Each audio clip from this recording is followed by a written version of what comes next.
Ignore them, especially if they do not pose real threat. 1 Corinthians 6:7, the very fact that you have lawsuits among you means you have been completely defeated already. Why not rather be wronged? Why not rather be cheated?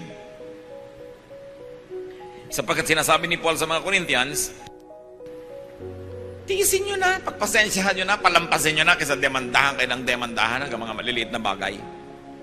Ikagastos pa kayo sa abogado, nahirapan pa ang loob nyo, nag-away pa kayo.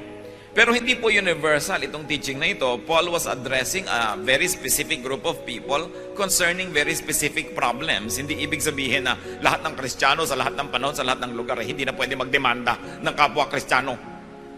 Pero ang sinasabi dito, kung mas malaki pa ang magiging damage sa'yo ng pagdedemanda mo, nasira pa yung testimony ninyo, palampasin mo na lang. May mga bagay na mas kapakipakinabang na palampasin.